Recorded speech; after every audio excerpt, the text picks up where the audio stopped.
What is going on, guys, and welcome back to another episode of Arrive and Drive. There's only two of us here for this episode. Me and Zach are here. Long story short, we'll keep it simple. Nate decided to roll his ankle earlier today, so he took a trip to the hospital. Bozo of the week, Nate Margaret Taylor. Already, we're throwing him out there. But, he probably wanted to be at home anyway, not on the show, because it's March, so he's probably enjoying March Madness. Dude is literally always watching basketball. Yeah, you know it. So, Evan Stammer's dog sitting. So, Yeah. he's playing around with some pups. And Jed Perkins has just came back from racing at Charlotte and feels he's got a sore throat, so he feels sicker than a dog, I should say. So, it's just me and Zach today. I also feel, I want to say sicker than a dog. I was at the gym and almost barfed in the parking lot, but now I'm eating Subway, so I'm doing great, I guess. Well, I mean, the slogan kind of counterproductive, I think, but well, I guess the slogan from Subway is like that. I guess the slogan from Subway is "Eat fresh." So, if you're feeling fresh, then there you go. Yeah, but to be fair, the spokesperson for Subway was Jared. Okay, and look at that guy. So maybe we should. Subway is never sponsoring us now. No, not after that. Thank you, Zach. Jimmy John's on the hand, if you want to be a sponsor, we can talk about you all day. DMs. Anyway, what's going on? That's a good clip. Yes, that's a good clip. But it is another episode of the Arrive and Drive podcast, and we are talking Las Vegas NASCAR edition this time. So a lot happened from the money stayed down in Vegas, as a lot of gambles were taken, money was lost, some was won, but a lot of risk was taken in the a mile and a half of Las Vegas. So, with that being said, we'll get to our first topic, which we like to do is thumb things on the racetrack, and I'm going to start off by saying it's one of the more popular things that's happened this past weekend, and that was the incident between Ty Gibbs and Ryan Sieg.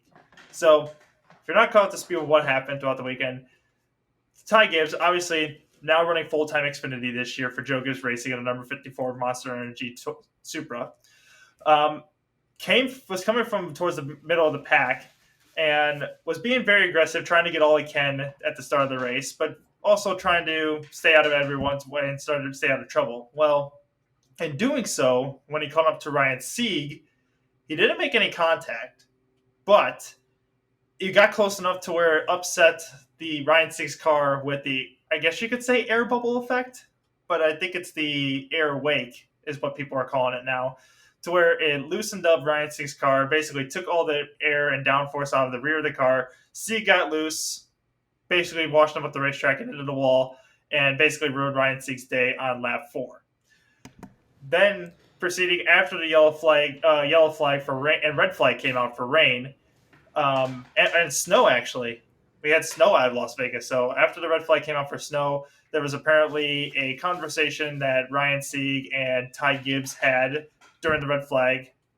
Ryan Sieg obviously was very upset for what Ty Gibbs did. Ty Gibbs being very apologetic to Cecere as a young 18-year-old would. Probably a kid who doesn't understand big picture like Ryan Sieg does. Anyway, fast forward to when they go back to green. Ryan Sieg basically tries to clean out Ty Gibbs for what he did on the racetrack and ultimately misses and destroys his car even more. Landon Castle famously said at Kansas in 2012, rule number 1 in stock car racing is learn how to wreck someone without wrecking yourself, referring to Danica. Now, I feel for Ryan Sieg being a family-owned team. Right, they try to be pretty self-sufficient, although I believe they have a connection to Ford now. So, I feel like they've proven over the time that they've been in the Xfinity Series that they've progressively gotten better. They've made the playoffs before, so it's not like there's some slouch team. It's not like they're some money scam that they're just there fielding cars. I mean, they're there to be competitive, and I feel like Ryan Sieg is a good driver. I feel like he definitely elevates that car. So, considering all of these things, you feel bad when you see somebody that has, I don't want to say guaranteed ride, but you could pretty much say a guaranteed ride. Ty Gibbs being the grandson of Joe Gibbs, And I don't want to treat Ty Gibbs like he's a silver spoon kid. He's clearly proven that he deserves to be in that ride. Kid's got a Right? lot of talent. He wins races. He won his first Xfinity start. Nobody's going to deny how talented he is.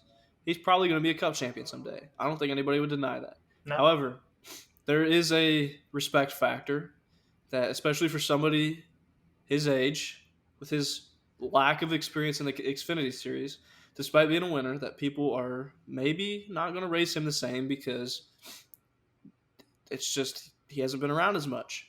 So you'd have to earn the respect of your competitors. And Ty Gibbs has proven in the past that he can make mistakes. After all, he is a young driver. I don't necessarily blame Ryan Sieg for being upset.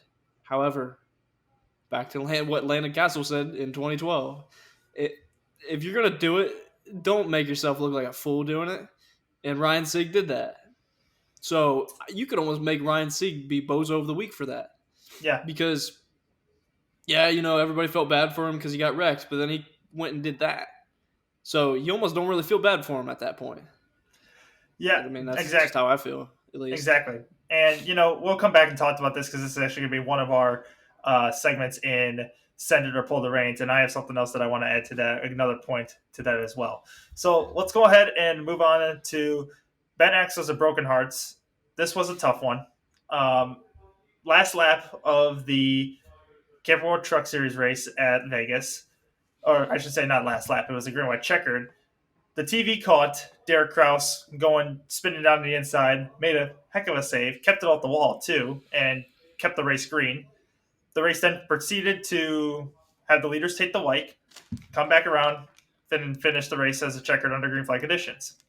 What was not televised or not made a pointed to until after the race and on social media later was Spencer Boyd in the background of Derek Kraus's crash, or spin, I should say, end up hitting the inside wall and actually hurting and injuring his shoulder. I don't know. Dislocated it, yeah. Dislocated the shoulder, yes. But this is another topic that I'm going to bring up too once we get to Send It or Pull the Reins.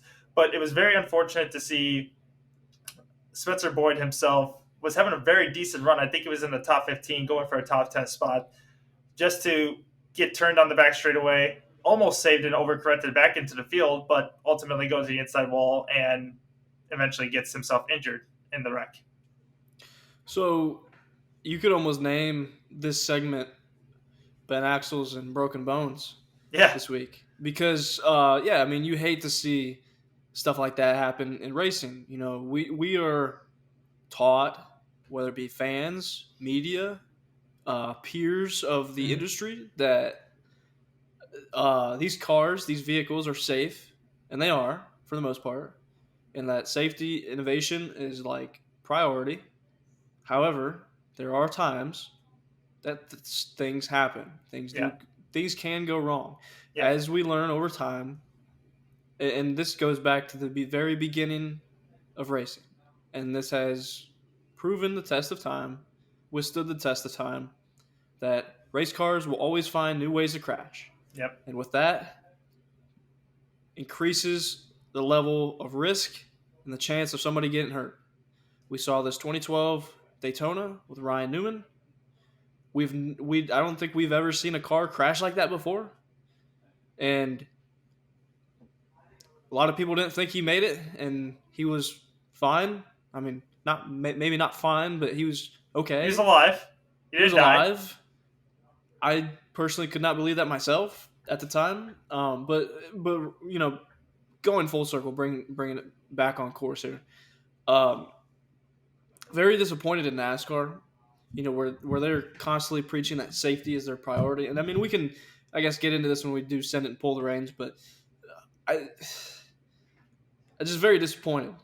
Yeah. When you look at a series that, for one, is quick to throw a yellow for the entertainment value, and two, quick to stress safety, where they think that somebody could potentially be in a precarious situation, that they would rather be safe than sorry. And then they do that. Now, it could have been a complete oversight. They could have completely missed it. However, I would argue. You've got spotters all the way around the track. You probably have officials of some sort or safety crews all around the track. And if a track 1.5 miles in length, it's not, I mean, it's big, but it's not huge. You can still see stuff. If lighting is an issue, the track needs to take it upon themselves to make sure the track is well lit everywhere. However, I don't feel like lighting was an issue. I feel like it was No. more NASCAR decided to keep the race green. Yeah, because I think, you look at all these other tracks, not to get off too far off topic here, but almost every NASCAR track that has lighting, the track is pretty lit. Like, you can basically see almost everywhere around the entire surface. Yeah, maybe from the grandstands, it might be a little difficult to see on the inside part of the track, but normally NASCAR has an official that's on the back straightaway, or at least in turns at the exit of turns 2, 3, or even in all the corners to look for debris. And normally they can see a truck or a car if it's on the inside part of the racetrack. I mean, that's a big object to miss unless it blends in with the lights or the ambiance in the background.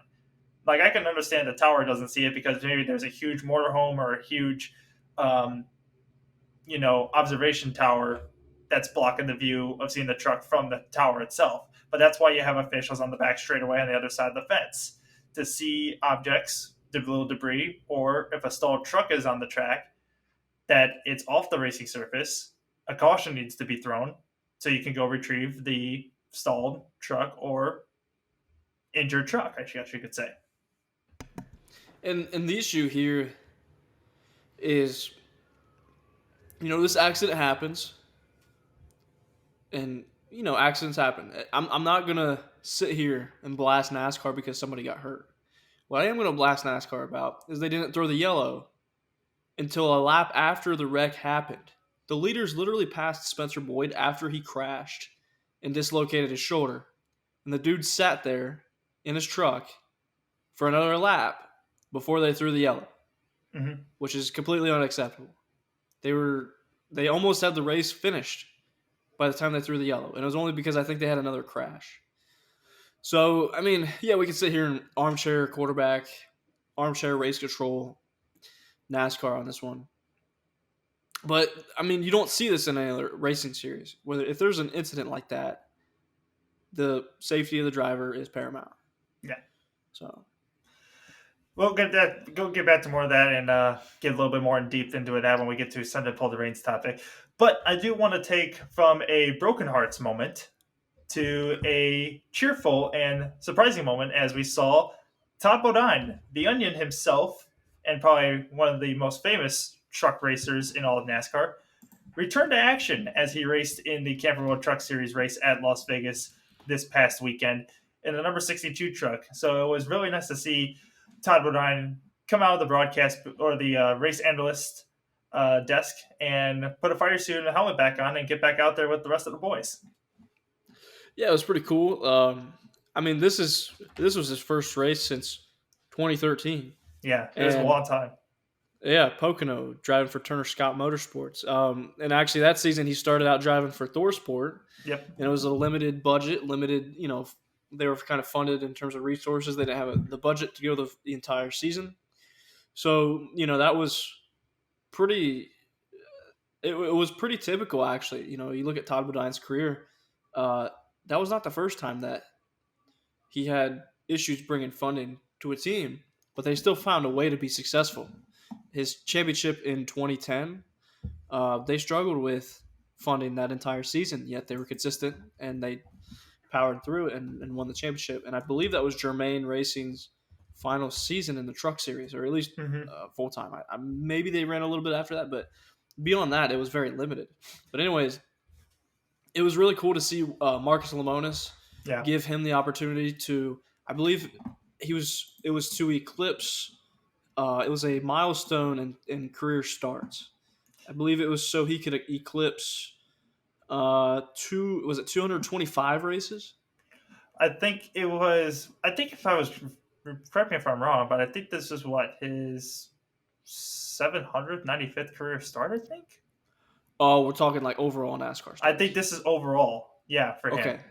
I was thinking like overall Truck Series starts, but no, like Marcus Lemonis with sponsorship from Champion World, giving him the opportunity to go racing again for the first time in almost 10 years, which is actually really cool.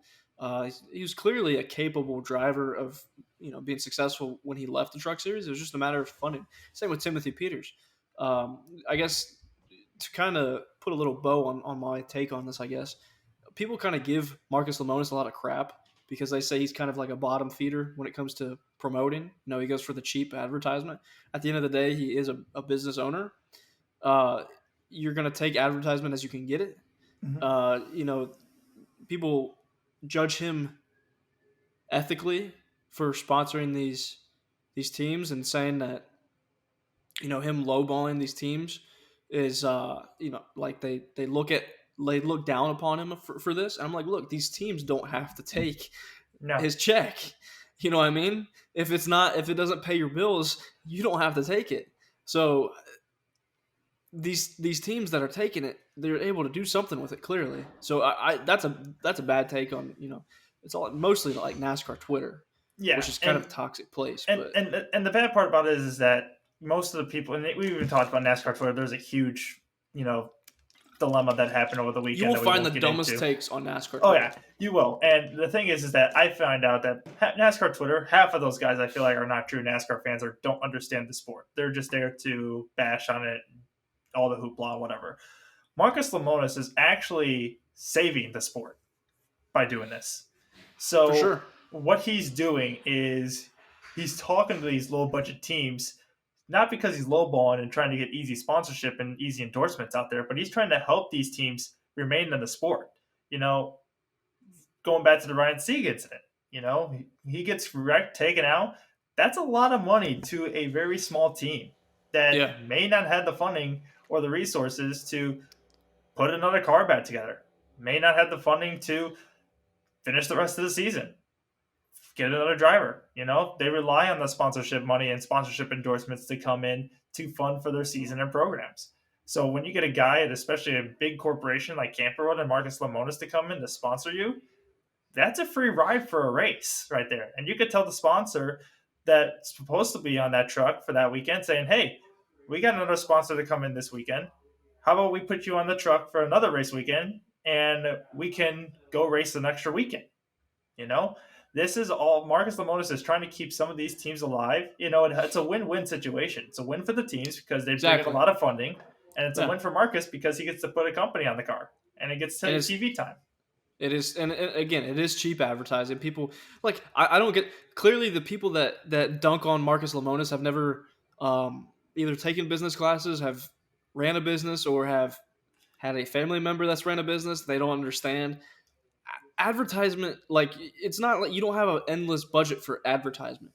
Even for a company as big as Camping World, you're still like it's only a certain portion of your yearly budget goes towards advertising. So you have to be smart about how you invest. So him investing in these small teams, like you said, Jordan, benefits them, but also it benefits him because he has representation on these trucks and it's cheap advertisement. So you can say what you want about Marcus Lemonis, but you don't see many other big corporations investing in numerous teams at a single time, other than like Bass Pro Shops. Mm-hmm. If we're talking on a larger scale. So yeah, good on Marcus for that. Take on the Camper World Challenge, for example. That happened at least I want to say last year. I think it was. Yeah, There were 13 trucks that had Camping World as a sponsor for that one race. But out of those 13 trucks, I think maybe one or two of them were big team trucks, like big name team trucks, like Thor Sport or um, like Thor Sport, like one of those GMS, GMS. Yeah, I mean GMS, every other which team was probably like a low budget, underfunded, self budgeted team or drivers like Jordan Anderson, for example. He's got his own team that he runs, he funds himself. It's his own business and its own brand. And Camping World was willing to sponsor him because he took part in the challenge. And I think the right, challenge was if a Camping World truck won the race, he wanted to get a Camping World truck in the victory lane. Obviously, that was the goal of the challenge. But to see the effort of how many teams took the initiative to want to put their truck or his company on the truck, it worked out. I mean, don't get me wrong. I think Marcus wanted to see Camper World on 13 trucks, but do you really think he wants to pay to have his logo on 13 different trucks? I don't think he really does, unless it's obviously a publicity stunt. And For sure. to see like at least 10 to 11 of the low budget teams having his company logo on their trucks, I think is what made that campaign or that marketing plan a success. For sure. And I mean, I think where you saw a lot of this negativity arise first came from a tweet that Sheldon Creed made about how it was, in his eyes, BS that, he was only offering so much for a race to be on each truck. And, Mm-hmm. and the ironic part about this was Sheldon Creed's season was paid for regardless. Whether the truck had a sponsor on it or not, his season was paid for regardless. I believe the majority of his funding comes from either his dad or his grandpa, like some family member. Like like a lot of his funding comes from that. And then obviously you have sponsors on the side, but the reality was, he was dunking on Camping World for wanting to sponsor him when in reality, it's not like he was scrounging for sponsorship. We're talking about small teams where this investment by Camping World would have made a much bigger difference for them. So it really kind of got under my skin a little bit to see somebody like that, being the champion, kind of just taking a fat dump on the title sponsor for the series that he won a championship in. I mean, it was just really bad take.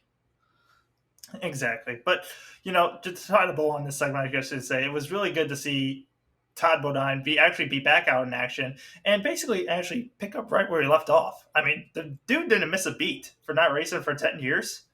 He was right in the thick of it and right back in the middle of the mix of it. Yeah, he didn't get the lead. Yeah, he wasn't battling for the lead as much, but he was battling for a top 10 spot throughout the course of the race. So, and a track like Vegas, too, in the trucks where it is, yes, full throttle throughout 75% of the race, I would say. But to, come out of retirement for like 10 years of not being in a truck to just hop back in and be right where you left off, it's pretty impressive in my eyes. For sure. And I mean, let me just clarify, it's been almost 10 years since he's been in a truck, like you said, Jordan. Now, he's ran a couple one-off Xfinity races for SS Greenlight over the past few years. So it's not like he just completely stopped racing. Mm-hmm. However, the ratio of races he ran over the last 10 years compared to the rest of his career, it's like not even close. But get this, like we've seen this too in the past. You've seen, obviously, Jeff Gordon retires. Dale Earnhardt Jr. retires. Yeah. They take off and don't race at all for like the whole season. Then they come back, do some replacement races, and yeah, they're somewhat competitive, but they're way off to where they were in the previous year or the year beforehand when they were racing full time. So Tony Stewart, when he got hurt, exactly 2013, he came back and he only won one race the rest of his career. So it's not like, and yes, there's a huge difference in competition and commitment between the Cup Series and the Truck Series. But the fact of the matter is, you're out of a car for so long. Don't get me wrong. He, like you said, he was racing a little bit here and there. But for what you've been doing almost your whole career, to come back in out of retirement, dude Todd Bodine was probably not in the best shape possible, like he was back in the day. But to get back in a truck, well, he wasn't even in shape back in the day either. Maybe not. Yeah, I mean, he looked like a. I don't think I can say what he. You can say he's like an onion. Blob. He's an onion. He literally looked like an onion. He looked like a garden gnome. But anyways, but to your point, it isn't because there's getting in shape and then there's getting in race shape. As you know, as I know, I found this out personally. You can lift as much as you want and be as strong as you want and think, man, I am set. Yep. Not like my stamina, everything. I am going to be set for when we get into a race. Hmm. and then you're literally falling out of the seat by the end of the race because being in race shape is completely different. Yeah, It's just you can't even explain it. it's very hard to train for G forces. It's so hard. I mean, because there's nothing like it unless you're actually out there. You don't know what G forces feel like, and you can't really train for them unless you're like, let's say, in the military training for F-16 fighter pilots. You really don't train for G forces. Definitely. All right, so let's go into probably the most debating topic or segment of this show, and it's going to be an extensive one, I will say, because we got a full list of send it and pull the reins topics for this show today, Zach. So let's start off with how we started this show, kind of similar to what we talked about with dumb things on the racetrack. Send it or pull the reins with Ty Gibbs spinning Ryan Sieg, causing the first yellow of the race in the Xfinity Series race on lap 4. So we saying send it as in I guess we clarify, send it, we're for it. Pull the reins, we're against it. send it for Ty Gibbs spinning Sieg or Yes. So, yeah, I would say send it for Ty Gibbs spins Ryan Sieg on lap 4. I mean, if we're talking about just Ty Gibbs, I'm going to say pull the reins just because um, it was a pretty over aggressive move so early in the race. You know, like Ty was putting himself in a precarious situation, although financially there's really no recourse for him doing something stupid. Mm-hmm. However, for Ryan Sieg doing something stupid or just being a bystander or something like that, yeah, I mean, you saw the end result. Now, I will say also pull the reins on the retaliation, just like we talked about earlier, because it was a failed attempt and it just looked silly.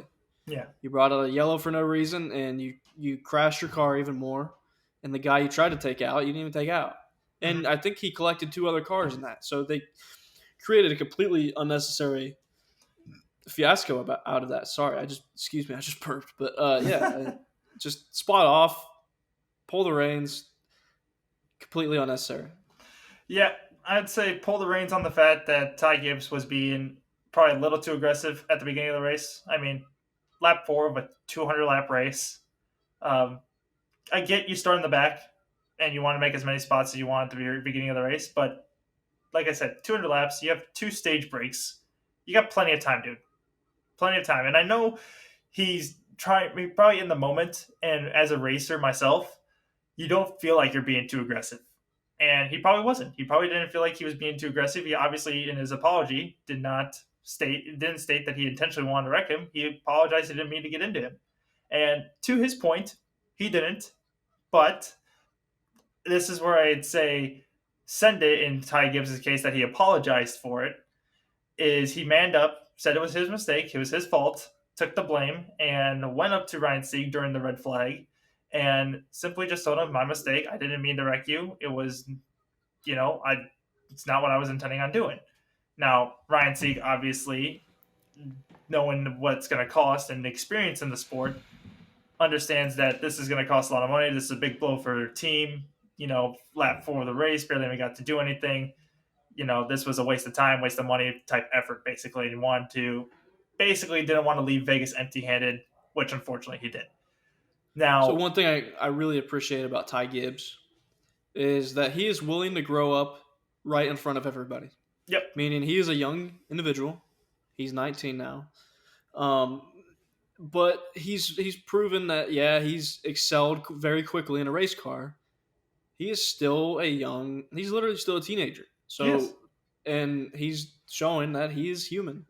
And he's allowing himself to be vulnerable, especially on live TV in front of a national audience, some of which also international. And people take a dump on him for making mistakes and kind of making himself look like a fool. But he turns around and he apologizes for it and kind of say, hey, like I did something stupid, and he's aware of it. It's not like he's just. It's like when I think of like complete BS apologies and stuff, I think of like a YouTuber does something stupid, they get canceled for it, then they make some template based apology video where it's like you could totally tell they're reading off a script and they sound like a robot. I mean, Ty Gibbs, you could tell when he apologizes for something, it's off the cuff, it's authentic, and and you understand that he's human and Yeah. he makes mistakes just like everybody else. I mean, I was listening to the race this early on the radio, so I was listening to PRN's coverage. And when they interviewed Ty Gibbs, you can definitely hear a sincere generosity in his voice that he definitely did not mean to get into Ryan Sieg. And this is after the fact Ryan Sieg actually came up to confront him and everything. But you could tell, like, Ty Gibbs was kind of a little lost for words. And the fact that he was definitely trying to watch what he said, make sure he didn't say anything bad or anything came out wrong. But you could definitely tell that he was very apologetic, very sorry. And like any other kid who knew he did something wrong, felt very guilty. I should say, felt very guilty of the whole situation. And Dave Moody, the Godfather, tweeted out. He tweeted out from MRN Radio that he really applauded Ty Gibbs for manning up on it, showing his gratitude to apologizing to Ryan Sieg.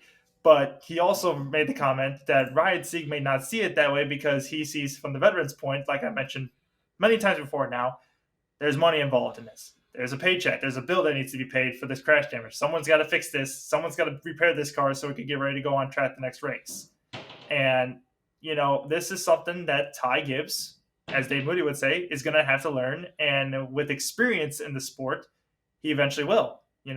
I feel like the thing is that sucks with Ty Gibbs is because he's on a big team like Joe Gibbs Racing, which is fully funded, fully built. If someone wrecks him, Gibbs has got him covered. He doesn't have to worry about forking over any side of money. Yeah, maybe in the early days he knows how that feels, but now he doesn't. He doesn't need to fork over the money because Monster's kind of taking care of it with the sponsorship. Joe Gibbs Racing's taking care of it with the full funded team. So Ty Gibbs is actually able to take a little bit of risk and not have to feel bad for it. But at some type of forward gratitude, that risk is going to turn into drivers losing respect for him, and then they're going to be knocking him around like a pinball. I think we can all admit at some point in time that whether it be our own aggression to a fault or retaliation to a fault, that we've driven through somebody for absolutely no reason, and we knew it literally immediately after.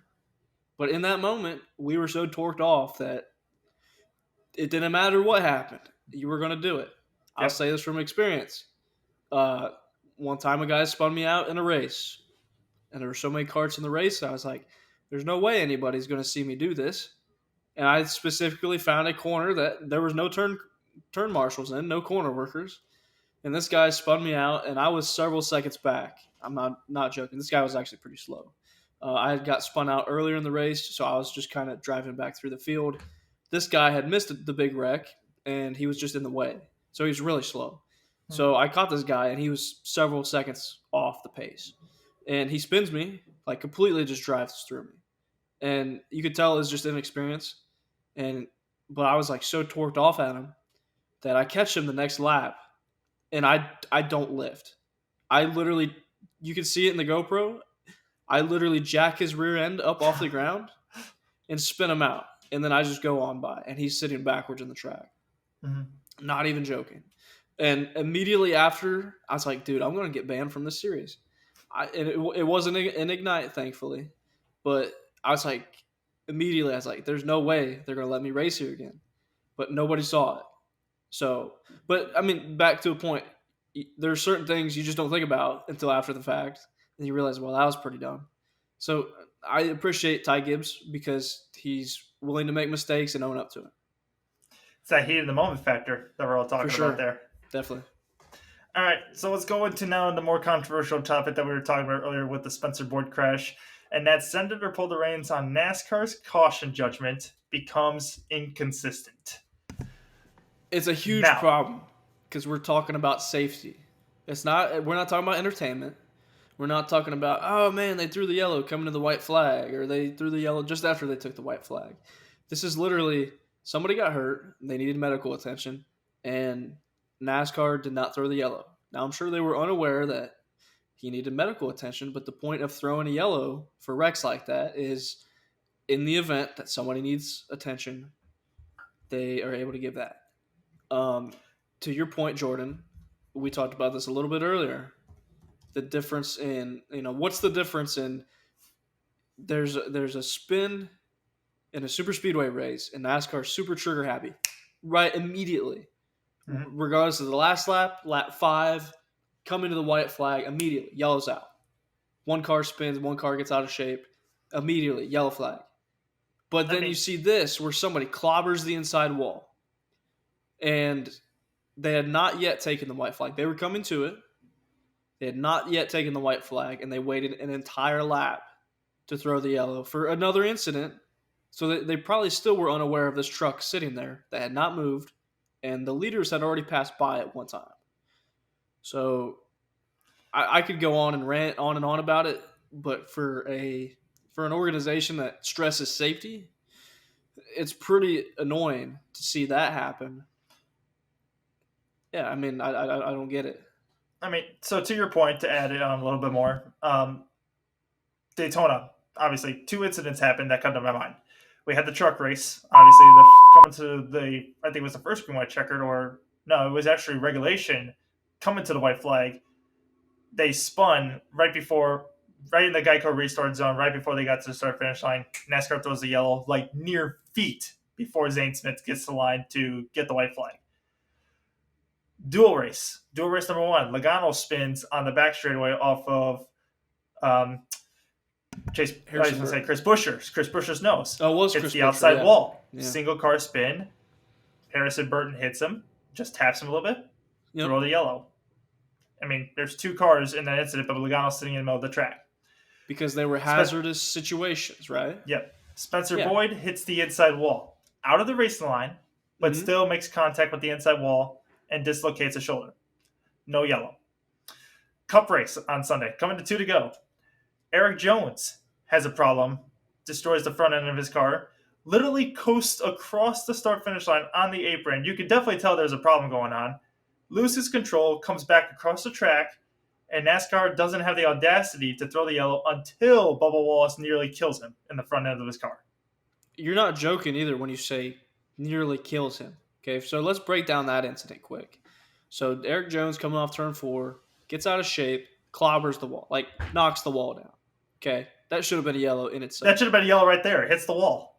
So another factor to consider in this, with these cars being new, and I'm saying this as somebody that has never driven a stock car in my life. However, I would anticipate these cars, when they wreck, handle a little bit differently than the Gen 6 car. I would just assume, seeing how different these cars are in general, bent suspension piece, a bent wheel, cosmetic damage. I would assume, flat tires. You have a flat tire, you basically can't move. I would assume. Sorry, Jordan. What? I'll add to your point here, Zach. You remember last week at Fontana? Chase Elliott hits the wall, breaks 2 toe links. Exactly. So we as fans, but I would also assume NASCAR as an organization, the race control, and even probably the drivers, when somebody clobbers the wall like that, you really don't know how that car is handling. Even if they coast to the apron, you don't really know how in control of that car they are. You need to precautiously throw the yellow, I guess. Proactively throw the yellow. That's what I was looking for. And you could tell Jones was kind of crab walking down to the apron. And then I don't know if it was just he lost it, like he's holding on to it, then he lost it, or he wanted a yellow. He was definitely holding on to it. He was definitely holding on. I mean, you could clearly see he going across the start-finish line. He was struggling to try to keep it off the grass and on the apron. You could definitely tell that car was ready to let loose at any given moment. And I think his overcorrect, and it could have been just a complete mistake, which I don't blame him for that, because of course you're hanging on to a wrecked car. But I think, if there's any sort of thought process that went into spinning into the grass versus spinning back up onto the track, was that he did not want to get stuck in the grass. Now at that moment, I'm sure maybe that didn't even come to mind. He was probably just holding on to the car for dear life. But I think it's something to be said about, man, if he would have just hung a left and locked it down, knowing that his race was pretty much already over, that it could have, if Bubba Wallace doesn't hang a dead left and smack the inside wall hard, which that was a hard hit too, um, though that the safety of that car would have been severely tested, Oh and yeah. I don't think anybody would have wanted that No, because and it would have been he would have got T-boned right in the yeah, driver's side door. yeah. And we in recent I don't remember in recent memory seeing an incident where somebody got clobbered at almost full speed in the door. Not There not full probably aren't speed. many cars that could take that hit. I mean, the closest we've seen someone get clobbered at the door at full speed has been Ryan Newman's incident. That's the closest. Right, But and that was in the roof. exactly, and that was in the roof. But the thing that boggles my mind is NASCAR saw Eric Jones hook the right straight back on the racetrack. That still doesn't warrant a yellow. It's not until the fact that he finally comes to a stop in the middle of the racetrack, and because the racetrack is still hot and it's still green, you got guys who are racing their normal line because the track's still green. There's 2 laps to go, and in comes a flying Bubba Wallace and almost kills him, nearly avoids him, and spins off into the grass, or not even in the grass, spins off and hits the inside tire wall. I mean, if Bubba Wallace hits Eric Jones right there, easily, that's 2 total race cars, easily. And we're talking about supply chain issue, right? Yeah, exactly. We're already talking about supply chain.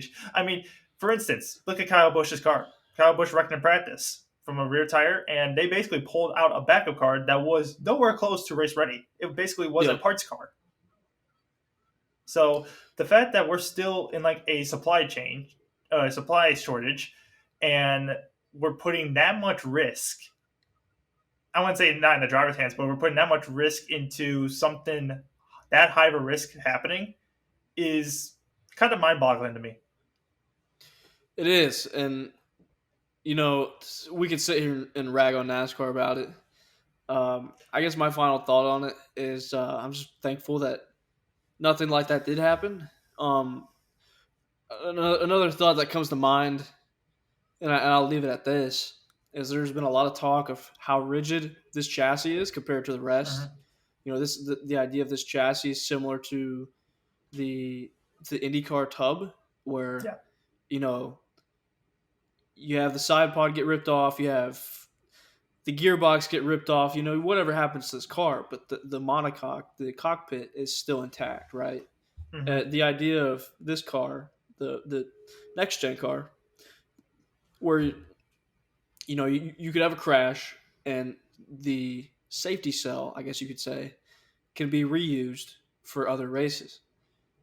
In my mind, that says that car is a lot more rigid, and people within the industry have kind of said it's a lot more rigid, which in my mind there's less crumple zones, which also leads, and these are complete assumptions, but leads me to believe that there's a lot less room for margin for big hits like that. So for somebody to take a hit to the door, I feel like it's a lower probability outcome. Exactly. Now, going back and doing away from the incidents that had happened this weekend, reverting back to the question, we've now seen 2 cases, 2 from Daytona, 2 from Vegas, where we've seen NASCAR let the events pan out of a wreck happening and potential disaster happening versus being trigger happy and throwing a yellow like instantly before the wreck even fully happens. So where is the fine line drawn in all of this of where NASCAR's judgment call of when the caution gets thrown out take place? Well, to me, it's simple. They stress safety, right? Yeah. So that's one of those where always has to be on your mind. And you want to stress consistency, right? Because we've seen, even recently, look at F1, where you see inconsistencies in race control, and the series becomes under fire. There's a lot of controversy. And say, for example, if this would have happened at Phoenix, the finale, and it would have affected the outcome of the championship. Oh, people would be going ballistic about it. I mean, we saw what happened with F1. people are still up in arms about it. And I'm sure people Yep. will feel that way for decades. Yep. I mean, that is no joke. I'm sure if you asked diehard F1 fans back when Senna and Prost had their fiasco, you probably would get this. You would probably get the same emotions from Oh that. yeah. So, kind of bringing this back around full circle, safety still needs to be priority, and there needs to be consistency because clearly NASCAR still struggles with that somehow. It just blows my mind. A series that was willing to throw debris cautions, phantom debris cautions, literally cautions for nothing, for entertainment, but they're not willing to throw yellows now for somebody literally getting hurt. Yeah. Whether they were in the know that was happening or not. So My bottom line is this: any car that hits the wall and comes to a stop on the racetrack is an automatic yellow. Easy, no questions, ifs, answer, but is asked. the hit Any alone car, should the have hit alone, warranted a yellow. Any car who's potentially on the apron, fine, ride the apron. That's okay. Keep an eye on enough of them. But any time or moment in time a car comes from the apron and comes back on the racetrack, a racing surface, instant yellow. I mean, For sure. that is safety precaution. Because I guarantee you, if NASCAR saw Eric Jones when he hit the right, come onto the racetrack and threw the yellow immediately, Bubba Wallace has enough time to see it, recognize it, hear yellow in his ear, back it down, and go to the inside, decrease the speed, decrease the turning angle of his steering angle, and save his car. Well, think about it this way. Okay, so think of it from a spotter standpoint. You're the eye in the sky for your driver. So if something happens, you have to be the first one to know. You have to deliver that message quickly. Exactly. So think if you're Freddie Kraft, Bubba Wallace's spotter, and you see Eric Jones knock down the wall out of turn 4, you're going to be relaying that information. Okay, 43's on the wall. Okay, 43 is now on the apron. They're not throwing the caution. We're still green. So in your mind as a driver, you're thinking, okay, it's still a race. I still have positions to gain. I'm still driving my tail off because he's out of harm's way, according to my spotter. Nobody's going to slow down for that. You're thinking the track's clear. There's no yellow. So NASCAR has not issued a yellow. Your spotter's telling you you're good. You're going to keep going. And he's down out of the way. And you don't see that as an issue. And then all of a sudden he spins up the racetrack. So again, that could have been totally prevented if they would have thrown the yellow when he smacked the wall. Because it was a pretty big hit in general. Yeah, the moment he spun up the racetrack, everybody lose control and it loses how should I say, predictability of what's going to happen next. Because you don't see it often. And when you see someone come up the racetrack, especially in the racing line, it creates that room for error and just shrinks it 10 times. And it creates a higher amount of chance of risk. So to see that happen, it's something that I wish NASCAR could take take accountable for it, and make some better choices down the road, especially if they're prioritizing safety. That's the first thing that needs to come into mind as well. Next topic that we're going to talk about, and we touched on this in the preseason too, and I've mentioned this a couple times before. Single car spins. Great to see them. I love it. I love that we're seeing the single car spins and the parity of it because it makes the cars hard to drive. But are we getting too much of it now? Because now, for the second week in a row, we have seen cautions in the double-digit range. And we have saw 4 self-spins before the first 60 laps were even completed of the Cup race on Sunday. So send it for the reins. I'm going to say send it. Wait, are we talking? Hold on. Let me review the wording of the question before I give my answer. It's either send it. We're up for more single car spins like we're seeing, or pull the reins. It's getting a little too much. I want to say send it because the cars are hard to drive, right? Yep. I feel like the harder the cars are to drive, the better the racing product's going to be because the best drivers are going to win, and you're going to see it completely be in the driver's hands, or mostly be in the driver's hands. We've seen in previous cars, previous packages, drivers limited by the car itself. So it is great to see, and people always view the Gen 4 car as the golden standard, right?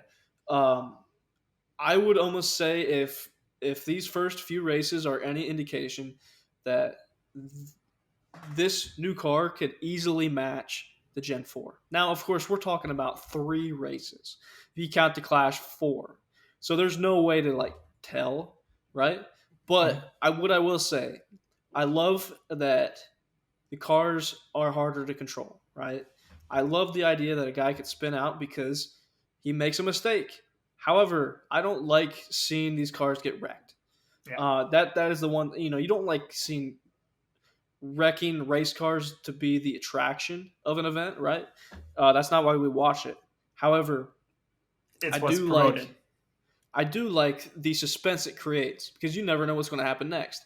And Auto Club in Vegas, I discount Daytona just because it was a super Daytona's speedway. I discount the Daytona. Yeah. Clash because it's such a small track. You're always going to see action. It was great. I enjoyed it.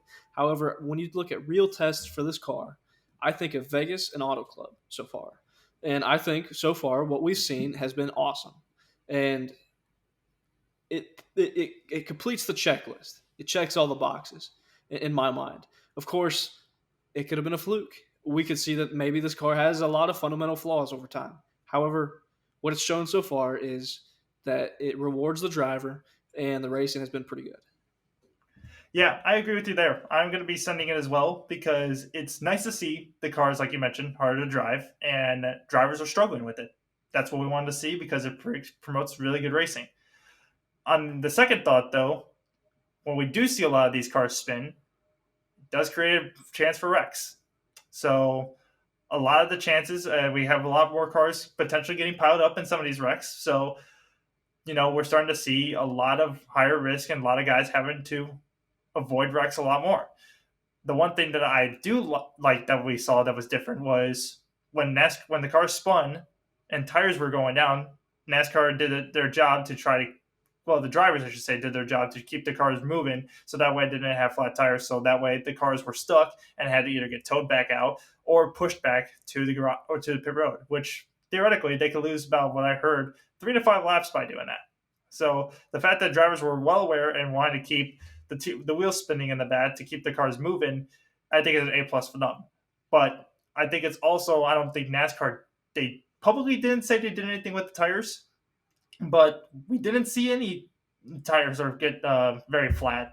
So that's, I think, an A plus and a good progress, I should say, on NASCAR's part, to where the tires are not deflating anymore. They're able to drive it back to the pits because if you drive it back to the pits, you're actually causing a lot less damage than if you get a safety crew worker to tow your car back in or push you back in. It's much more reliable and much safer in the driver's hands. So thank goodness we're able to see the cars actually be able to drive back to pit road and get themselves damage repaired to get back in the race and get back into the event. So I'm sending it for the cars being able to spin. Is it creating a lot more cautions? Yes, it is. But I think also added to that fact has been the stage caution and the competition caution as well, since that has been now 3 cautions unnecessarily added to the event and to the race that, in my opinion, don't need to be there anymore. I don't think they need to be there anymore. We've seen what's happened. Yeah, stage racing caution brings more, the TV time and all that stuff. But I think, me personally, we can do away with the stage caution and get back to normal racing on that part. All right, Zach, let's get into our next send it and pull the rates topic, which was kind of hinted, you hit on it a little bit, which was, has the next gen car exceeded or fallen below our expectations now that we've gone to a 1.5 mile track? I say send it. Just what we've seen so far. Uh, I mean, you could say it's a small sample size, right? But Yep. from the intermediate tracks that we've had, like I said earlier, it's checked all the boxes. You're able to race, you're able to draft, you're able to side draft. You're not completely in control. You're not stuck to the track. Track position isn't totally king. You see varying strategies work out, and you see comers and goers throughout the race, just like the old days, where pace, in terms of pacing yourself, and patience and consistency actually mattered. So we're starting to see that again, and I think it's great because it's clearly made the racing better. One thing I noticed, which was in the closing laps of the race when Martin Truex Jr. was behind Kyle Busch and they had that onboard camera on him, was that Truex was actually, he was going different lines, but at times when they were in lap traffic and Truex was forced to run behind Kyle Busch, there wasn't a big wake of dirty air that messed up his car or shot him up the racetrack. He was actually able to follow in the footsteps of Kyle Busch and hang with him throughout the duration of the corner.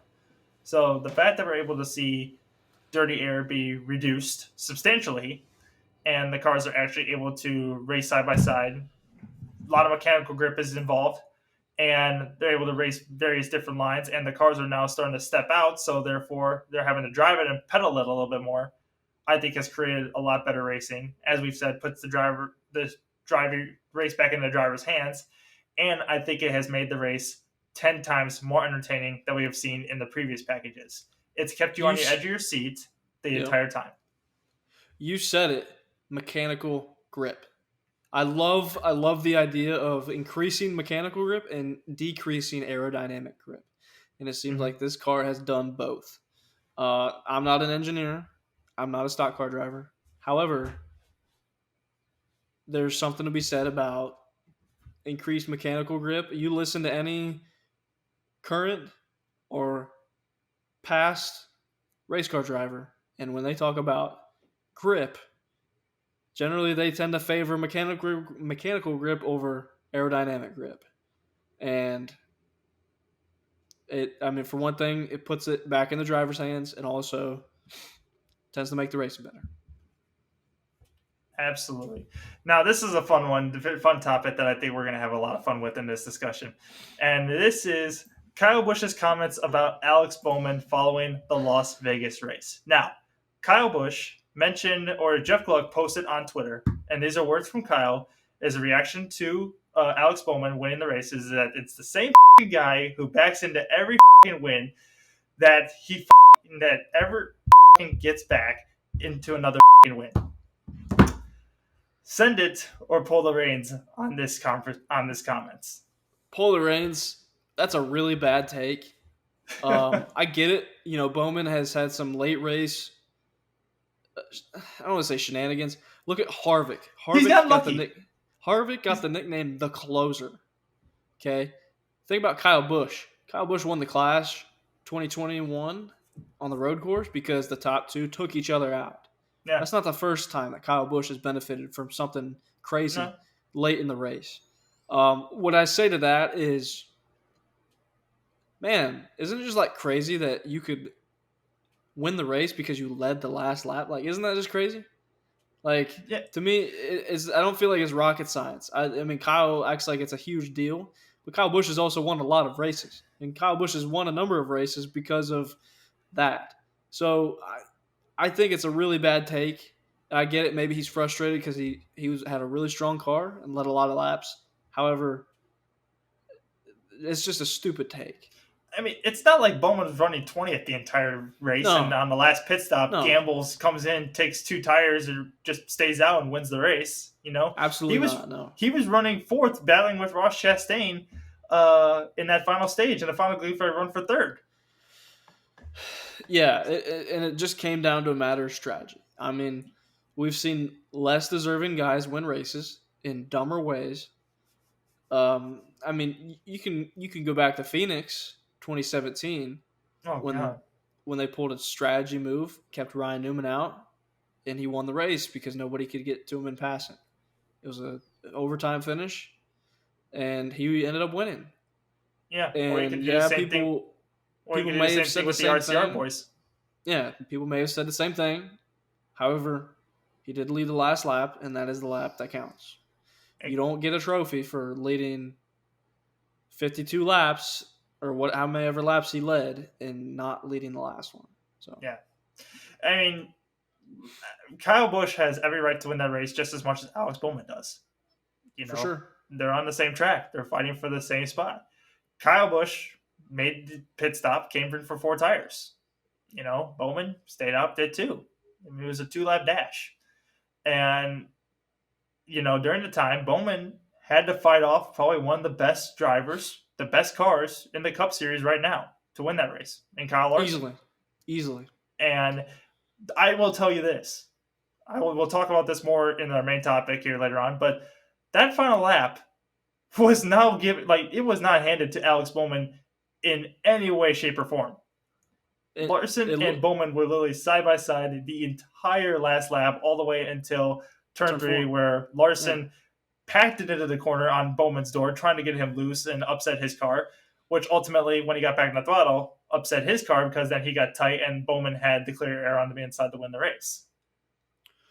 Right. And to me, it's crazy that the guy on the inside lane, considered they ran side by side the entire lap, the guy on the inside lane was able to win the race. I mean, usually, some of the packages we've had the last few years, usually it's not the guy on the inside No. lane. However, there's a lot to be said about that last lap. Yeah. It was cool that they ran side by side the entire lap. It was cool that they were teammates, Hendrick teammates, by the way, and they could run side by side for the win and not touch each other. They raced respectfully and did not take each other out. The fact that they could even race side by side for the entire lap for the win. The fact that the strongest car in the last year or so on the outside was not able to get the win. It says a lot about this car, this package. I think it says a lot about the drivers. I think it says a lot about Alex Bowman being Yeah. able to seal the deal. It was a high pressure situation, and he rose to the occasion when it counted. Absolutely. So now let's go ahead and talk about in our main topics here the last stage. First off, I want to give a shout out to Trackhouse Racing with Ross Chastain winning their first stage as a team, not just in the season, as a team, winning their first stage at the end of stage 2. Mike's muted, Zach. I hit the button twice. Yeah. Ross continues to prove that he is a lot more talented than he's given credit for. Granted, some people claim that he was like the next Jeff Gordon or whatever, but it seems like that everything that he's been in, he's elevated to some extent at least. And I don't know if you could say yet that he's completely elevated Trackhouse Racing, but I will say, whether it's the car, whether it's him, whether it's the year that they had under their belt leading up to this, he has been a great addition to that team. Keep in mind, and Daniel Suarez is a great compliment as a teammate. Absolutely. Keep in mind, this is still former equipment from Chip Ganassi Racing. This is basically all of Chip Ganassi Racing's items, personnel, everything. Yeah. The Ross Chastain's team on Trackhouse is the exact same team what it was last year, a year ago, on the 42 car for Chip Ganassi Racing. Which he ran pretty strong towards the end of the year, I will say. He had some pretty good runs. They weren't completely consistent, but you got to consider these are, growing pains. This was his really first full year in that car. So you got to think there's a lot of pressure. It was a few years leading up to him being in that car in the first place. So it's not like he didn't have some sort of pressure on him to do well. It's his first big break in terms of the Cup Series. So, you got all this hype around you and you've got to deliver. And not to mention, it was one of the most competitive Cup seasons in a very long time. I mean, we had 16, 17 different winners. So yeah, I mean, there's a lot of parity, a lot of competition, and a lot of pressure to do well. Absolutely. And I think, even this year too, with the amount of parity that we're seeing, like Tyler Reddick's having good runs. We've seen Chase Briscoe have pretty decent runs now. Chris Buescher's coming up into the mix. Eric Jones. I feel like it's wide open now. Richard Petty. I mean, you feel like anybody in the top 20 can now win a race. Beforehand, it was maybe the top 12. Now it's like anybody in the top 20. Right. And we've seen Cindric, Larson, and Bowman win. Cindric was a surprise, but it was also a super speedway. Cindric has also kind of had some pace outside of just Daytona. So, you could argue that all three of these guys that have won are deserving to be in the playoffs, and they will probably, to some extent, be a factor in the playoffs. Now, 3 for 3 in terms of different winners to start the season. If we want to look big picture down the road, seeing how this is going to play out in the playoff picture. 16 spots available. There's 13 remaining now. So it really begs the question, do we run into an issue that we thought we were going to run into last year where there are potentially not enough playoff spots for all the different winners that we could potentially have?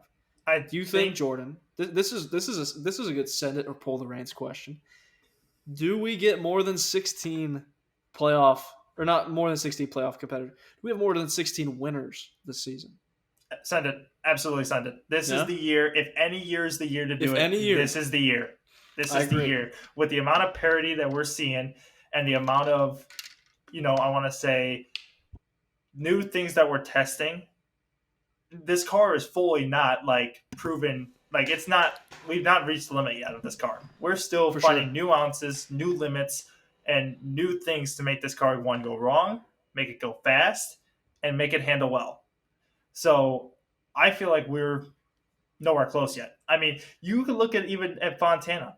That could have went either way between Tyler Reddick or Eric Jones winning that race. And you got to consider Suarez was up there. He led late. Yeah. And then it ended up being Larson winning. I mean, and it was kind of a crapshoot.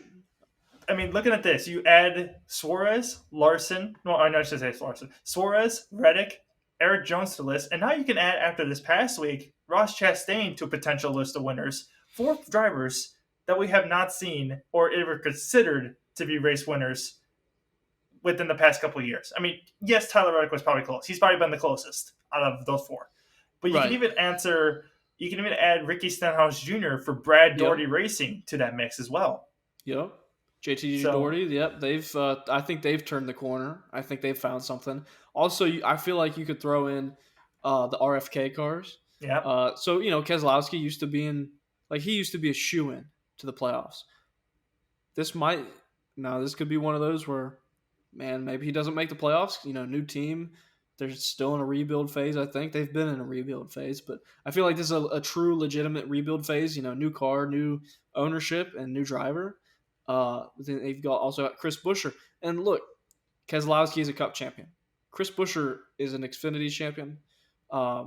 Chris Buescher's won a race, albeit, weather impending. However, I think their driver lineup long term is potentially great for that organization.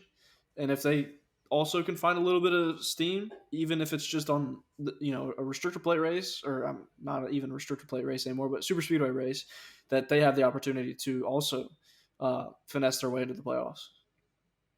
Yeah, absolutely. And I think, we're going to start to see a little bit more parity. And we haven't even gotten to the road courses yet. My golly, what's going to happen when we get to the road courses? That's going to be even crazy. So it's going to be crazy. I think it's wide open than ever to see 16 different winners in this year's playoffs session for sure. And think about it this way for a second. So, it's the comparison. You already know the comparison for this car is going to be the Gen 4, right? Yeah. That's, again, the golden standard of NASCAR. Well, they ran the Gen 4 from 1994 to 2007. That's a long span of time to spend on a car. I mean, the Gen 6 made it, was it almost 10 years? I think it was 9 years. 2013 to 2021. So yeah, nine seasons. So they 94 to 07, that would have been 14 seasons. Partial 07 season because they introduced the car of tomorrow. But anyways, think of like 05, 06, 07. You can even throw in 04, I think. Some of the most competitive Cup seasons ever, where you had teams like the Hendrick 25 car, threatened to not be in the top 35 in owner points, where they would be, a liability to miss the show the next week. Teams like the Joe Gibbs 18 car with JJ Yaley, and you got to consider some of the guys that were in these rides, but like Robert Yates Racing and Evernham Motorsports, teams that with good drivers and good teams and good manufacturer connections, but there's just so many entries. We're talking sometimes 50 plus entries that somebody's going home, and most likely some pretty good cars going home too. And you bring up a good point here, Zach. I will say, besides the fact of Eric Almirola's season last year, which quite frankly was saved from him winning at New Hampshire. Mm-hmm. Besides seeing that, when was the last time we ever saw like a top tier competitive ride be like 25th or points or further back? Well, think of when Casey Mears won the Coca-Cola 600 on fuel mileage, 2007. And you could argue whether or not that was a top ride because for the It was longest Hendrick time, Motorsports equipment. I would consider that. I mean, yeah, it was a yeah. fifth car, but still, I would consider it top ride tier So equipment at the because you're Hendrick. time, yeah, at the time it was their fourth car, and the running joke at Hendrick for the longest time was that they had a weak link somewhere. Like, oh, at least one of their cars was always kind of just one step Hmm. below everybody. Not by design. It's just, you have a fleet of four cars, and sometimes a fifth part-time car. You're not always going to be firing on all cylinders for every car.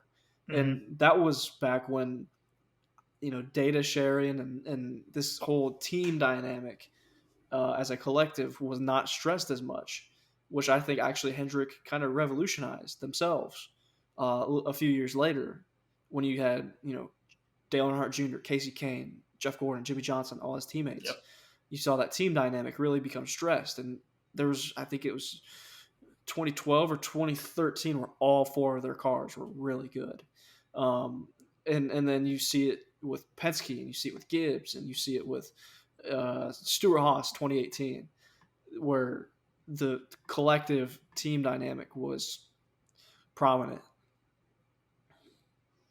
Yeah, I think we're starting to get into this dynamic to where we're seeing a lot of teams start to work together now a little bit more. We're starting to see that dynamic. You could say a dynamic duo or dynamic powerhouse team lineups that are starting to come through the cream of the crop, where all cars are now firing on all cylinders.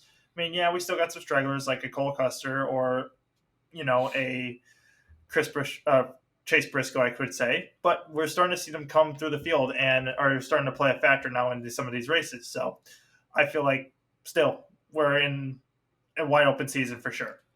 Um, So Go ahead. before we move on, one point I want to make about this new car and how great it is about it being to an extent spec. This leaves the door open for if somebody is not performing to to whatever standard within that team, it's going to be a lot easier to put it on the driver than it is Yeah. the car. Yep. Um, especially now. When you think of when you look back at guys that lost their ride or maybe they kept their ride for too long, um, it was always a debate: is it the car, is it the driver, is it the team chemistry? What is it? What are they lacking? Why are they struggling?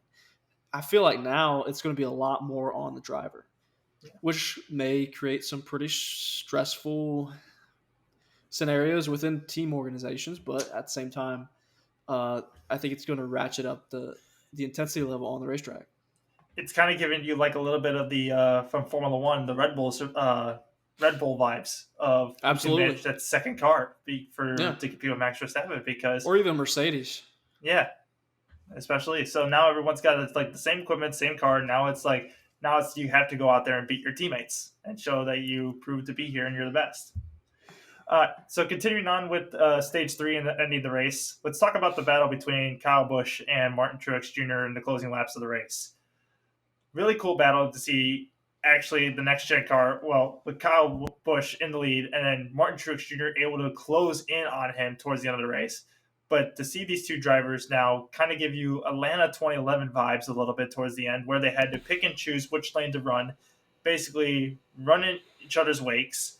And the fact that Martin Truex Jr. was able to make a move to the inside, clear Kyle Busch, and Kyle Busch was able to get a big enough run on the outside to cross over Truex and basically clear him before coming back into turn one, shows the fact that this car that you can lose the lead, then regain the lead.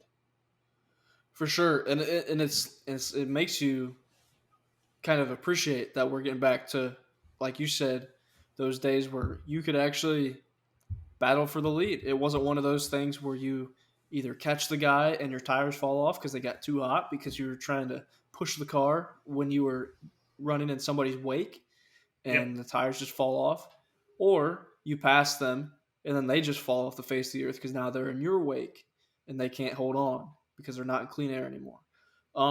It's great. Uh, Now it makes you wonder as not as the car develops because obviously it's a spec car, but as teams pick up on certain things, on certain nuances that they will find to be competitive advantages, especially in the setup aspect. Um, it really makes you wonder how the racing will be affected. Will it bring the field closer together? Will it spread the field further apart? Mhm. Um, for example, when they went to the lower downforce or the lower horsepower, higher downforce package on intermediate tracks, I feel like personally, while the field was closer together, the performance, or I guess competitive gap increased because you Yeah, would see the smaller teams be further off the pace, like over 10 laps down in a yeah. race. You started to see them struggle a lot more, especially to generate momentum with these cars, because Yep. that's what it all was. It was about generating momentum, and some of these cars who had better motors, better horsepower, would be able to keep those engines wound up, as you would say, and could generate momentum and pull away from some of these teams who don't have the right money, right resources to be able to do that as well as they are able to. For sure. No, I 100% agree with that. And I just, when I think back to, and I remember thinking this when they first went to a package like that, it's not made for these cars aren't made for that. Yeah, Whether it's the Gen 6 or whether it's any other car. It's just that style of racing doesn't fit cars like that very well. It's just, it has to be in the driver's hands. Absolutely. so it was setting up for a showdown between Kyle Busch and Martin Truex Jr. Kyle Busch looking like he was actually going to be able to hold on to the win in a backup car, nonetheless, starting from Yep. 37th. Truex was given an effort, but unfortunately, with the yellow coming out for Eric Jones and Bubba Wallace, we will never know if Truex was able to get Kyle Busch in time. But with the yellow coming out, it set it up, something we haven't seen in a while, and that is strategy calls. And all three Hendrick Motorsports cars, William Byron, Kyle Larson, Alex Bowman, came in, took 2 tires only, while the rest of the field who came in took 4 and topped off with a little bit of splash of fuel. Now, I believe these were 42 lap old tires on the left Correct. sides of all three Hendrick cars and fresh new right side tires. Correct. So my immediate first thought when I heard that was these cars are going to understeer and be tight as fuck going on this restart. No, But I agree with you. I definitely. what I liked when I said this to myself, I said, in order for Hendrick car to win this race, they're going to need to do what they can to trap Kyle Busch because this guy is amazing on restarts. And we've seen it Yeah. happen before at Las Vegas as well, where he could start fifth and be first by the end of the back straightaway. You also want to talk about masters of finding a lane Yeah, that somebody's not in. That's Kyle Busch. I mean, not only is he great on restarts, and I feel like he's great partially for that reason, being able to find an open lane, but it's really just finding a lane that works for your car, that works for exactly. you, your driving style. And I feel like he's a two-time Cup champion. He's won so many races, not just in the Cup Series. Mm-hmm. So there's no way you can argue that his ability. Yeah. But yeah, I mean that's 100%. I think that's just part of it, being able to find a lane, that works. I think Danica talked about it on the broadcast. People were giving her crap about it. She was right though, from an analyst standpoint. Being able to find a lane that somebody's not in and be faster in it, to avoid the wake and try to find your way to the front. So in that case, I was telling myself, I said, they're going to have to, a Hendrick car's going to have to pit the top side, which I believe was Larson. Yeah, Larson pit the top side for the restart.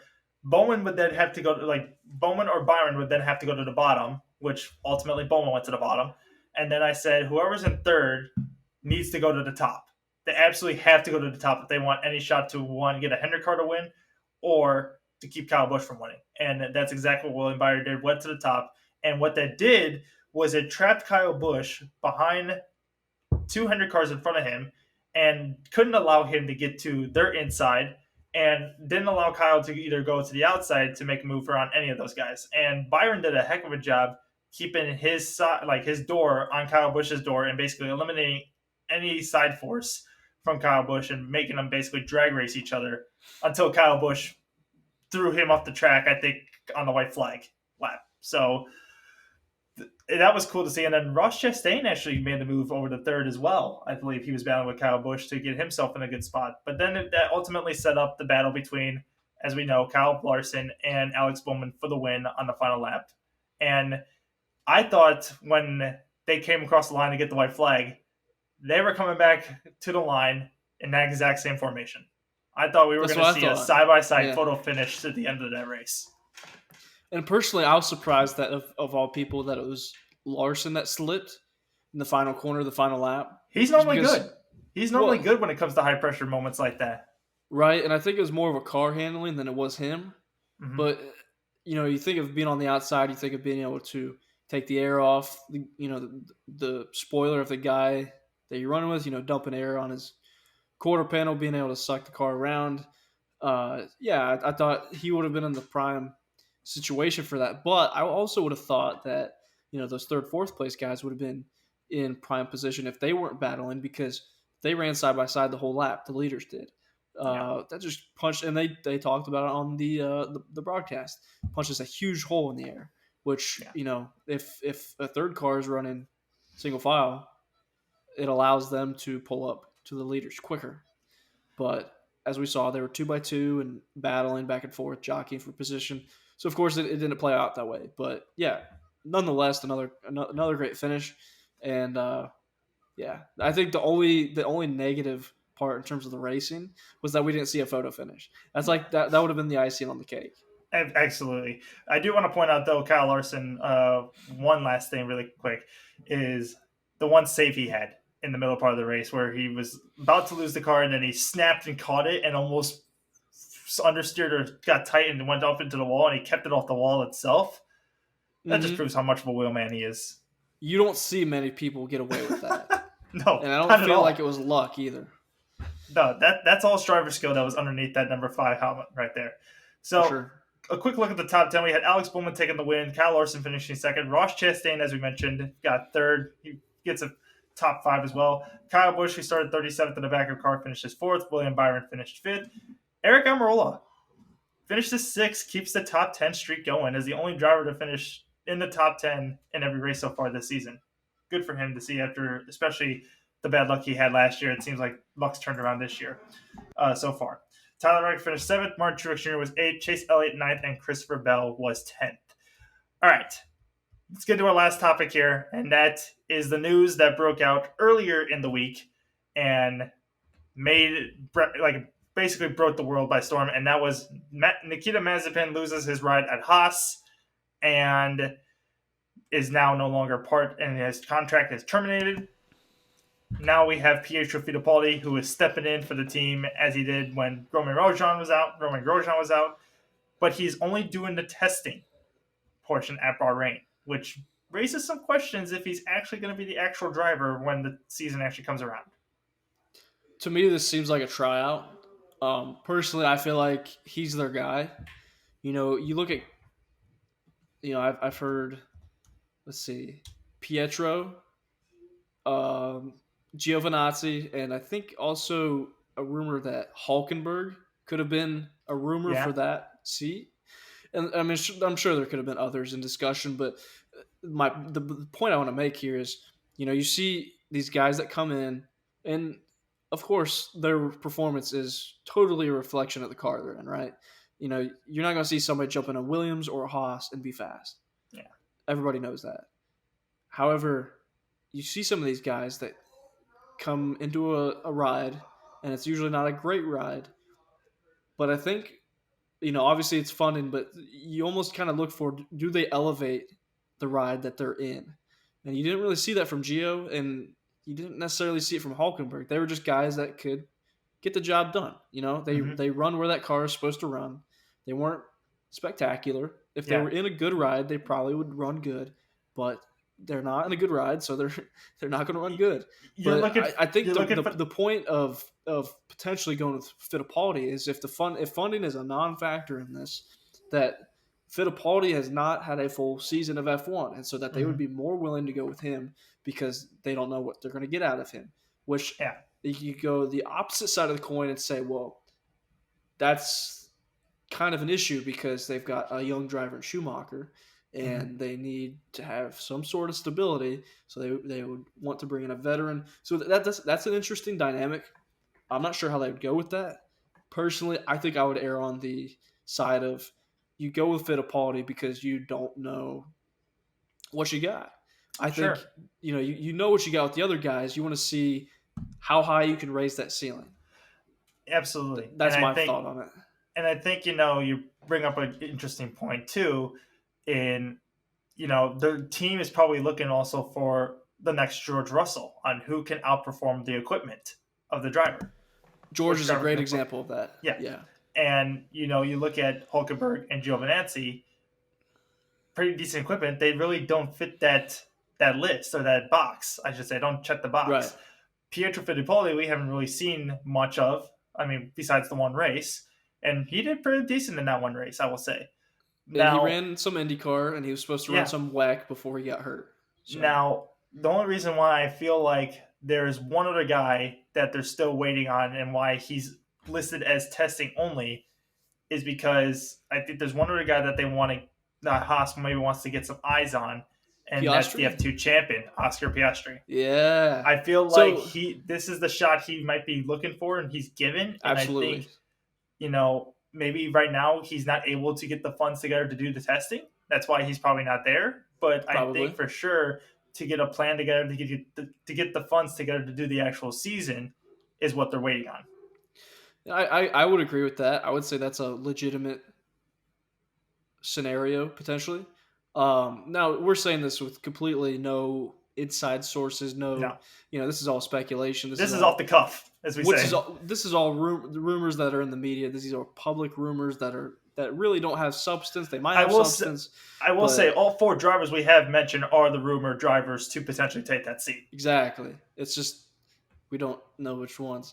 If we're going off a logical sense, though, I love that Oscar Piastri could potentially have a ride because he's the F2 champion. If when you think of Road to Indy and IndyCar, they promote the ladder system because it is meant to test the driver, to prove that they're ready for the next level, and that eventually that when they get to IndyCar that they are battle tested, that they deserve to be there. So when I think of the FIA with F1, F2, F3, and all the ladder series and all the regional, all the regional series, FIA series, you don't really think of it as a ladder system like you do Road to Indy. Yeah, you have to climb the ladder just like Road to Indy. However, there's not that incentive, the scholarship. There's not that same prize for being champion. Now, obviously, there are accolades that come with being a champion of anything of that nature. However, it doesn't yield guaranteed opportunities like the Road to Indy does. And we've seen this in the past. Like, for example, Nick DeVries. He's an F2 champion. He's not raced in F1. He is in Formula E. He potentially has future opportunities in IndyCar. But he didn't really get a fair shake when it came to F1. And there are past F2 champions, and even like you go back to GP2 days. It kind of makes the system look bad when your champion can't move into F1. Exactly. But I think it would be cool if Haas is to get Oscar, because then they would have the last 2 F2 champions on one team. With Mick Schumacher winning it in 2020 and Oscar Piastri winning in 2021, you would then have the last 2 F2 champions being on the exact same team in Haas Racing, which I think would be interesting. I think that would be great, and you definitely could not go wrong there. Both drivers are clearly qualified, and at that point, it's just a reflection of the car. Absolutely. And nobody's going to question that. But yeah, I think it would be great. He clearly deserves it. It's a shame that it would come to something like this. I feel bad to an extent for Mazepin having to exit the sport like this, but at the same time, he probably should have lost his ride last year with some of the allegations against him for other things. If you want to look at somebody for their ethics as a person and some of the things that he became under fire for in the public about, personally, I feel like he should have lost his ride last year. However, it didn't happen, and because of politics, legitimate, not just politics and racing, like legitimate politics, he is losing his ride. Yeah. So So, note to self for all you young racers out there trying to make a professional career: don't get involved with a sponsor that's tied with politics. I mean, you've seen it now with Nikita Mazepin, and we've seen it with Brandon Brown here in the United States. Just don't try it. It's not going to get you anywhere. I don't want to quote who said this, but one of our very good friends said that for a lot of people to make it that far in racing, a lot of money is probably dirty money. Yeah. Absolutely. When we're talking about hundreds of millions of dollars a year to race in F1, yes, that is 100% a possibility. And you look back to like these scams like Rich Energy, one of many. It's we could devote an entire podcast episode to that. It is quite the phenomenon. We can go into detail on that all day long. All right, for sure. So before we wrap this episode up, and before we get too long and Zach falls asleep on us all, let's move into Bozo of the Week. With that being said, you got me awake now. Hey, Marketeller, roll your ankle. You're a Bozo of the Week. No, I'm kidding. He dislocated his knee. Dude is having a bad day. He was having a very bad day. He sent us a Snapchat earlier of just like in the back of an ambulance and then a picture. And me and Zach were both like, what the hell happened? So yeah, we're thinking about you, Nate. Wish you were here on the show with us. So hopefully we can see you next week soon, with dude. us. Exactly. Yeah. But no, in all seriousness, our Bozo of the Week, we've devoted to Denny Hamlin for money shifting, coming out of the pits, getting back on the racetrack. So full disclosure, this is not the first time we've ever seen this in a race car, in a NASCAR race. And I mean, full disclosure, the best as well, have done it. Kurt Busch has done it. Dale Earnhardt Jr. has done it. People have done it before. And full disclosure, this is probably not the last time we're going to see it either. No, for full disclosure, full context. So for those that don't know, NASCAR switched to a sequential shift. Sequential transmission. So instead of the traditional 4-speed H pattern, it is now a 5-speed sequential. So instead of going from first to second, up and down the shifter, up and down and then up and over to shift, it is now to upshift, you are pulling the gear lever towards you, and to downshift, you are pushing away. Mm-hmm. So Denny was in second, went to go to third gear. And instead of pulling towards him to go to third, he pushed away as if he was driving an H pattern to upshift to third, and actually he downshifted to first. I don't think this is going to be the first. I mean, Jordan said this. I don't think this is going to be the last time you see this. I feel like this is actually going to be a big problem on road courses potentially, and maybe it won't be an issue where you see guys grenade their engines, but it's definitely going to be an issue on tracks that you see a lot of shifting because. And of course, Denny Hamlin's the example of this, but you really can't blame these guys. This is, you look at guys that have been racing cars for 10, 15, 20 years or more, and they've shifted pretty much one way their entire career. Yeah. You're throwing something completely new at them at the top level of motorsports. So, these are the best drivers in the world in that discipline of racing. However, when you throw so many new things at them at once, of course you're going to see some issues along the way. Yeah. And I don't necessarily pull 100% of the blame on Denny. I mean, yeah, he's the one who did it and all, but this is all cognitive thinking that he's doing. He's not even thinking about downshifting or what gear he's doing. He's just doing it out of, reaction, out of muscle memory, basically. He's not even thinking about it. He's thinking about getting on the racetrack as fast as possible and where he's going to merge and how he's going to merge. He's not thinking about upshifting the gear, pulling back on it or anything. He's just naturally doing it. That's all natural. You're not thinking about it. So for Denny to just, think about what he's doing on a track and then to just have it happen caught him by surprise because he was not expecting it. He was thinking regular H pattern. So, like I said, it's definitely not going to be the first guy, definitely not going to be the last guy to do it. We're probably going to see a lot more of these throughout the year as we go through all these growing pains of the next-gen car. And you were talking about... And with that... Go ahead. Sorry, you were talking about aggression. When you see these guys test, when they're just kind of in the baby steps, the training wheel, if you will, of breaking in these cars, they weren't being aggressive. They were taking care of them for many reasons. Oh, yeah. Supply chain issues. It was a new car. Trying to learn as much as you can. You can't learn if you're sitting on jack stands, right? So Yeah.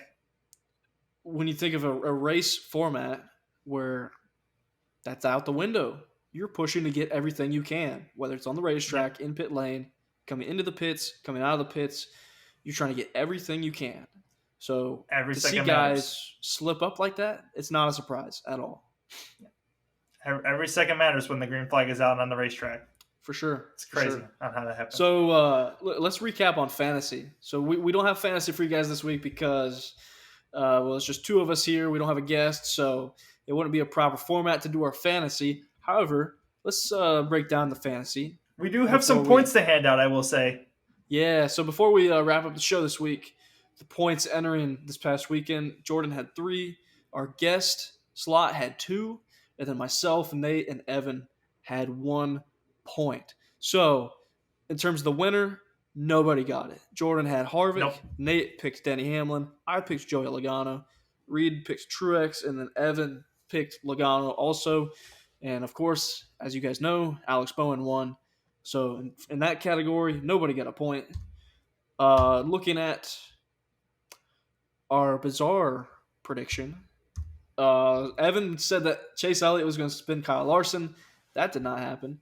Nope. Reed said there was going to be a crash in the pit lane. I don't think that happened. No, I don't think that happened either, in the Cup race at least. No. There was not a red flag in the Cup race. There was a red flag in the Xfinity race, though. Right. So I predicted there was going to be a red flag in the Cup race, and there was not. So I almost got a point out of that. Nate said that Daniel Suarez, which actually I think personally was a pretty good pick. It was a good pick. He said that Daniel Suarez was going to get back-to-back top 5s. Well, Daniel Suarez did not get a top 5. However, he actually got wrecked. He got wrecked by Chase Briscoe, remember? When Briscoe he got wrecked loose. Pretty late in the race, actually. And he ended up finishing dead last, 37th place. So, unfortunate because he was like I said, he was pretty quick. So, that covers Nate's bizarre pick. Final pick, Jordan said 3 of the 4 JGR cars in the top 10. Well, what do you know? Kyle Busch P4, Truex P8, and Seabell, Christopher Bell, barely came through for you. P10. Coming in the clutch at the last second. Yes, sir. Yes, sir. And honestly, I think you probably wouldn't have gotten that point if Denny Hamlin would have finished the race. That would have been 4-4. Well, if the race actually went green the whole way, I don't think I would have had it because I think Christopher Bell was 12th and you had Kyle Busch and Truex fighting for the win. So True. Thank goodness the yellow came out. Yes, sir. So Jordan extends his lead in fantasy. As you can tell, fantasy points are not in the plenty. They're not. There's a lot up for grabs, and many have been claimed. So Jordan with 4, the guest with 2, and then everybody else has 1. As we move into, we're technically in an off week for fantasy, but next time we're back, everybody's going to be striving to catch up. Yep, it's Phoenix this week for NASCAR, so going to be interesting to see how these next-gen cars actually perform. Yeah, it's kind of pumped. I'm kind of bummed we're not doing fantasy this week. I know. You could have picked, there's so many good picks. Truex, Logano, Larson. Kevin Harvick is like the king of Phoenix. I would have said, you know what? I would have went ballsy, and I would have said my winner is going to be Kurt Busch. I would have said the winner is going to be Kurt Busch, and Larson gets pole. Okay. Those would have been my 2 picks. That is the luxury of qualifying being back. We can actually predict that kind of stuff. Yeah. So that's cool. All right, guys. Thanks for tuning in this week. Another banger episode. It was just 2 of us, but yet we found a way to stretch this out to almost an hour and 45 minutes. So thanks again for tuning in, guys. And stay tuned because you don't know who we're going to have next week. And I guarantee you it's going to be a banger once again. Thanks so much for tuning in. make sure you hit the notification button and subscribe to our sure. channel and sure. to all of the podcasts. So that way, when you hit the notification button, you can see when all of our podcasts get dropped. Then very second we drop them. All right, guys. Thanks so much. Take care. We'll see you next week.